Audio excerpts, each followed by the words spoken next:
আমি ত্রাণের টাকা তুলি নাই। ব্যক্তি মহিউদ্দিন রনি কারো কাছ থেকে ত্রাণের টাকা নেয় নাই। আমার সাথে যারা টিম মেম্বার ছিল তারাও নেয় নাই। ত্রাণের টাকা টিএসসিতে আপনারা দিয়ে গেছেন এবং সেটা একটা অংশ ডিস্ট্রিবিউট করা হয়েছে এবং আর একটা অংশ হচ্ছে সরকারি কোষাগারে জমা দিয়ে দিল শিক্ষার্থীরা এবং সেটা অডিট রিপোর্ট সহ জমা দিয়েছে। এখানে এটা তো একদম স্পষ্ট। এখন আমার কথা যদি বলেন ত্রাণের টাকা মেরে, আমি তো টাকাই তুলি নাই কারো কাছ থেকে, তা মারবো কেমনে ভাই? আমার কাজ ছিল শুধুমাত্র যেখানে যেখানে বিপদ সংকট, মানুষ আমাকে চেনে জানে এবং তারা আমার সাথে কন্ট্যাক্ট করছে, ভাই ত্রাণটা কোথায় পাঠাবো, কোন মানুষের কাছে প্রয়োজন, কি অবস্থায় যাবো, আমার কাছে ছিল সিস্টেম ডেভেলপ করা এবং হচ্ছে কি তাদের যে আমানত আমাদের কাছে ডিসি অফিসে, ফেনী ডিসি অফিসে আপনারা দেখেছেন যে ওখানে তাদের যে আমানত ত্রাণটা আসতেছে ওই ত্রাণটাকে রিসিভ করা, ডিপিবদ্ধ করা, ডকুমেন্টেড করা এবং সঠিক জায়গায় যেই মানুষের নিড তার কাছে পৌঁছে দেওয়া। এই সিস্টেমটুকু শুধু ডেভেলপমেন্টের সাথে যুক্ত ছিলাম, সঠিক সময়ে মানে কুইক রেসপন্সের জন্য অতটুকু কাজ করছি। এর বেশি ত্রাণের টাকা নেওয়া বা ওইটা দিয়ে কেনাকাটা করা এমন কোনো কার্যক্রমের সাথেই আমি যুক্ত ছিলাম না। তাহলে টাকাটা মারবো কেমনে? এটা সিলি, মানে একদম সহজ সরল যে একদম বাচ্চা সেও তো হচ্ছে এটা বোঝার কথা।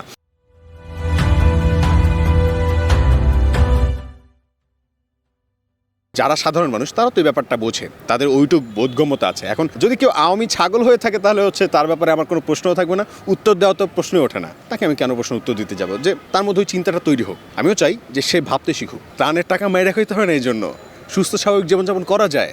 এর জন্য হচ্ছে দুর্নীতি করা লাগে না, লুটপাট করা লাগে না। আপনি যদি মানুষের জন্য কাজ করেন, মানুষের জন্য হচ্ছে মানে নিজেকে উৎসর্গ করেন, ওইটা স্রষ্টার তরফ থেকে আপনার জন্য একটা নিয়ামত এমনি চলে আসবে। আমি যখন মক্কায় যাই তার আগে কিন্তু আমি প্রচণ্ড অসুস্থ ছিলাম, আমি প্রায় 1-1.5 মাস। আমি যেদিন এখান থেকে যাচ্ছি সেদিন আমাকে হচ্ছে প্লেনে আমার 2 বন্ধু ধরে ধরে উঠাচ্ছে। আমার কন্ডিশন এমন খারাপ অবস্থায় ছিল। তো আমি শুধু ওই সময় আল্লাহর কাছে বলছি যে আল্লাহ, মানে যদি নিয়েই যাও, মানে ভিতর থেকে একটা খারাপ মানে ফিলিংস হচ্ছিল যে এত শরীর অসুস্থ, বাঁচবো কিনা জানি না।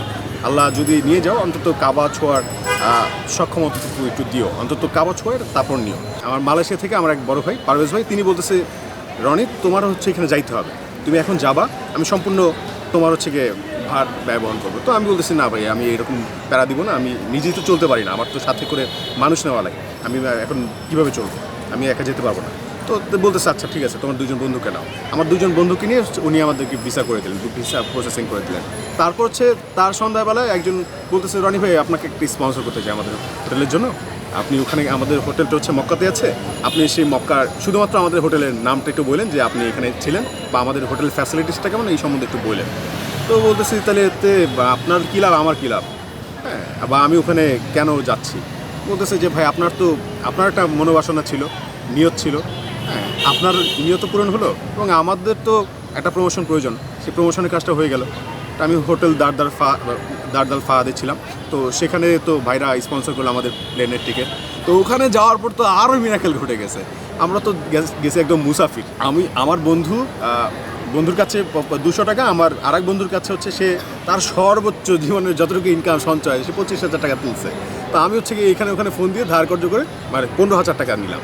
নেওয়ার পর হচ্ছে ওইটা নিয়ে আমরা প্লেনে উঠে গেলাম। উঠে যাওয়ার পর মক্কায় গিয়ে আমরা মানে জেদ্দায় গিয়ে মক্কায়, তো প্রথম দিনই আমাদের যতটুকু টাকা আমরা নিয়ে গেছি প্রথম দিনই আমাদের শেষ হয়ে গেছে। আমরা তো একদম মুসাফিরের নিয়তে গেছি, আল্লাহ আমরা আসতেছি, মুসাফিরের নিয়তে আসতেছি। তো আল্লাহর কাছে যখন নিয়তটা করলাম, আল্লাহ আসলে আমাদের কোনো কিছু কমতি রাখেনি। যখন মানুষ জানলো যে আমি ওখানে গিয়েছি, যদি আমরা ফেসবুকে ছবি আপলোড দিচ্ছি না, ভিডিও আপলোড দিচ্ছি না, ওখানে কিন্তু জনসমাবেশ করা নিষেধ, একদম মিটিং করার জন্য পারমিশন লাগে। তো আমাদের কোনো প্রবাসী ভাইরা যাতে কষ্ট না করে বা প্রবলেমে না পড়ে সেই জন্য ওগুলো আপলোড দিচ্ছে না। ওখানে কিন্তু ছোটোখাটো জনসমাবেশ হয়ে গেছে। মানে প্রবাসী ভাইরা কী করবে, মাথায় তুলবে না, কোলে নিবে না, কী করবে দিশাহারা হয়ে যাচ্ছে। আমি জীবনে কল্পনা করছি আমি সৌদিতে যাব, আমি মক্কায় যাব, মদিনায় যাব, আমি নবীজির রওজা দেখব। মানে এটা তো ড্রিম থাকে, ছোটোবেলার ড্রিম, সেই ড্রিম পূরণ হয়ে গেছে আলহামদুলিল্লাহ। মানে ওটা একটা ওয়ান্ডারল্যান্ড এবং আল্লাহ আমাকে ফিল করেছে।